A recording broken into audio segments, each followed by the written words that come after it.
Hey there, it's Dr. Jim.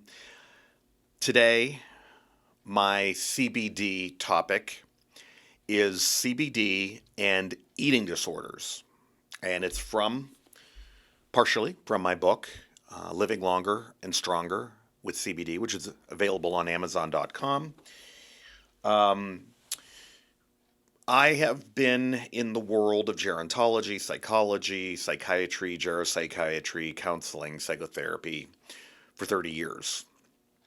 And worked with, I would call a brilliant group of psychiatrists, geropsychiatrists, and others in the mental health industry. And I heard it firsthand. I experienced it firsthand. I knew it because of all the reading and the literature and research out there. Eating disorders are among the toughest, most difficult disorders to treat. And that is coming from experienced psychiatrists. Very difficult. So I'd like to share with you an article that I wrote called CBD and Eating Disorders. Some of the most common and most complicated psychiatric illnesses to treat are eating disorders. Roughly 20 million women and 10 million men here in the United States will experience an eating disorder at some time during their lives. These disorders just don't affect young and middle-aged people. They're also common, more common than you might think, among older adults and even seniors well into their 70s, 80s, and 90s. While there are treatments, including psychological therapy and the use of certain prescription medications, impressive results from studies all over the world indicate that CBD may be effective in treating these difficult psychiatric disorders. So let me define what I mean by eating disorders. According to the Diagnostic and Statistical Manual of Mental Disorders, 5th edition by the DSM, I have it in all of my offices. I reference it quite often. It's published by the American Psychiatric Association. Eating disorders are, quote, characterized by a persistent disturbance of eating or non-eating behavior that results in the altered consumption or absorption of food that significantly impairs physical health or psychological functioning, end of quote. The American Psychiatric Association finds that eating disorders and substance use disorders have common features, interesting, including craving a particular substance, whether it's a drug or a food, and compulsive use patterns. Eating disorders, substance use disorders have very similar characteristics. That's important to know. And a lot of individuals may not have ever thought about something like that. Now, common eating disorders among younger adults and middle-aged people. Let me focus on that for a minute before I turn to older adults and seniors. 3 eating disorders: binge eating disorder, bulimia nervosa, and anorexia nervosa. Those are the 3. They are the most common eating disorders in the United States. Binge eating disorder is associated with the following symptoms. Sometimes I'll do this live and I'll ask the audience, if you think you have an eating disorder, if you think you eat too much, if you think you binge, put a little check mark mentally next to the symptoms I'm about to share with you, okay? 1, eating until you feel uncomfortably full. 2, eating large volumes of food when you're not hungry at all. Number 3, eating faster than you normally would or an individual normally would. 4, eating alone due to shame or embarrassment regarding the amount of food being consumed and then feeling disgusted, depressed, or guilty for overeating. So, check, check, check. Hopefully no checks for you, no checks for me. Bulimia nervosa, on the other hand, is an eating disorder characterized by a cyclical pattern of binge eating and then purging The goal is to avoid gaining weight. Purging includes self-induced vomiting, the use of laxatives, and usually the overuse, the dangerous use of laxatives, or diuretics to get rid of excess water, excessive exercise, being obsessed with over-exercising, and fasting. Now, I'm a fan of intermittent fasting, which means what? Skip dinner once a week. Skip dinner twice a week. Skip one meal every 3 or 4 days. Lots of science results indicate that that's a pretty healthy thing to do. Doing it more than that is dangerous, can be dangerous. The other disorder, anorexia nervosa, is expressed as the loss of appetite altogether, along with obsessive fears of becoming overweight or even obese. It's a very difficult disorder to treat because it's much more than just eating. It's much more than just dealing with food. That's a tough one. Anorexia nervosa deals with the following symptoms, conditions. A body image disturbance. The person I see in the mirror is not me. Significant and sometimes dangerous weight loss. Refusal to maintain a normal, healthy weight. Excessive exercise. And the absence of monthly periods in females. That can be very dangerous. So, we're shifting gears. Common eating disorders among older adults and seniors. Most people, like I said in the beginning, don't associate eating disorders with older adults or seniors. But this is not the case. As a gerontologist, I've known this for over 30 years. Eating disorders among older adults and seniors may go unnoticed. That's one of the problems. Because early warning signs may be missed by family, by friends, caregivers, and healthcare providers. Here's some common warning signs. If you think there's an older adult or a senior in your life who may have an eating disorder, increased sensitivity to hot or cold foods and fluids, behavioral changes like going to the bathroom right after eating, dental problems, gastrointestinal issues, the desire to eat alone. Those can be warning signs.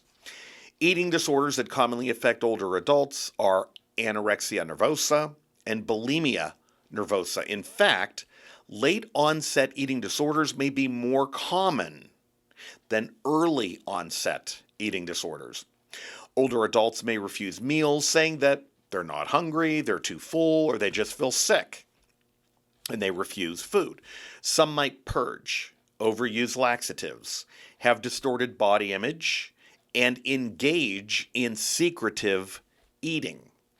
All right, now, these are the 3 big eating disorders among seniors. So let's say, we keep pushing, we used to say 55 plus is the young old, 65 plus is the middle old, 75 to 85 plus is the old. We're living long and we're living healthier. We keep pushing that. I don't even know what it means to be a senior anymore. I mean, I kind of do, like 70s, 80s, because we keep pushing that back, that cutoff when you actually become a senior. You know what they say, the 50s, the 40s are the new 50s. The 60s are the new 70s, or whatever the case is. So 3 specific age-related eating disorders include geriatric failure to thrive. We use that a lot in skilled nursing. Alzheimer's-related cachexia and geriatric anorexia nervosa. It has its own type. Geriatric failure to thrive is a condition marked by a multifactorial decline that may be caused by chronic co-occurring illnesses and functional impairments. Alzheimer's-related cachexia is a condition characterized by unexplained weight loss and wasting syndrome among people diagnosed with Alzheimer's disease, as well as other disorders. And geriatric anorexia nervosa is the most common eating disorder among older adults, particularly over the age of 50. And the morbidity and mortality rates are significant. I always say when I talk live that it's a little healthier to be a little chubbier as we age, because if we were to develop a real illness, a chronic condition that's going to deplete us, you definitely want to have some fat stores versus being very frail, very thin, okay? So it's okay to be a little chubby later in life.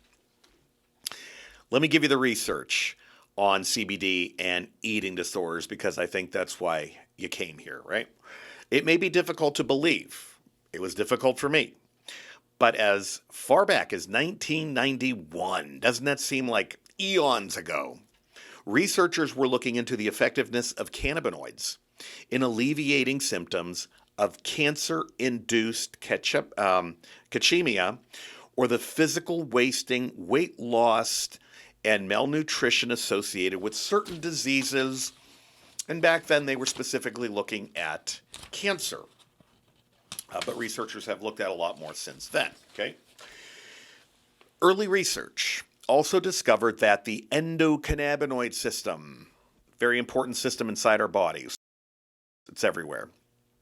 And in particular, endocannabinoid receptors, cells waiting for CBD and other cannabinoids to connect with, have a strong effect on the regulation of eating. That's important. Endocannabinoid system balances out a lot in our bodies. Apparently, it's important for eating. CB1 receptors, in particular, are now known to stimulate appetite as well as ingestion. The endocannabinoid system also plays a significant role in energy metabolism and fuel storage in the body. Synthetic forms of cannabinoids have been used for decades to treat anorexia and weight loss associated with AIDS, and wasting syndrome in Alzheimer's disease and in cancer. These drugs also seem to improve pain, anxiety, depression, nausea, night sweats, and insomnia. Later research reported that defects in the endocannabinoid signaling within the endocannabinoid system may be responsible in part for eating disorders like binge eating, anorexia nervosa, and bulimia nervosa. It appears that this system may be located in all of the key points involved in food intake, energy expenditure, and feeding behavior. A dysregulation in the endocannabinoid system may be behind many psychiatric conditions, including eating disorders. Think of it this way. I use this analogy a lot. The endocannabinoid system is within our body. It's like a second central nervous system. It's a series of circuits and neurons and chemicals and receptors waiting for something to unlock the key, so that that system can be very powerful and balance out all other systems and organs and functions throughout our body and our brain. Okay? The endocannabinoid system is currently locked. CBD is the key that unlocks the endocannabinoid system's potential to heal us. I don't know if you believe this. I do. And I do because I read like a maniac. The body has an amazing ability to heal itself. Do you believe that? I do. I really do. And as a part of that belief, I firmly believe that the endocannabinoid system is a part of that overall healing, bringing homeostasis part to our lives and our well-being. So, final comments. Eating disorders, incredibly tough to treat. More women than men appear to have them. They are not just diagnosed among younger and middle-aged individuals. We know and have known for some time that older adults and even seniors experience eating disorders sometime during their lives. There are meds, there are psychotherapies, there are other modalities that might help. Here's what I hope for. I hope that research continues. I hope that this book, which is only yay thick, and it covers a few hundred research studies, I hope that thing becomes 10 times thicker, and that researchers out there around the world find ways that CBD will become a viable treatment to help people from the symptoms associated with eating disorders. There you have it. I'm Dr. Jim. Thank you for spending some more time with me. Hope you keep coming back. I'm always writing, always filming, and thinking about how CBD can improve the lives of human beings and animals as well. Take care. Thank you for watching the video, and I'd like to show you my new book, Living Longer and Stronger with CBD. It took me about a year and a half to write as I scanned hundreds of articles in prestigious journals, peer-reviewed medical studies, examining the effects of CBD for various physical conditions, emotional and mental issues, and neurodegenerative conditions. And I condensed all of those findings into one book. I believe that there's something in here for everyone. So if you're interested, follow the link to the book on Amazon. Thank you so much.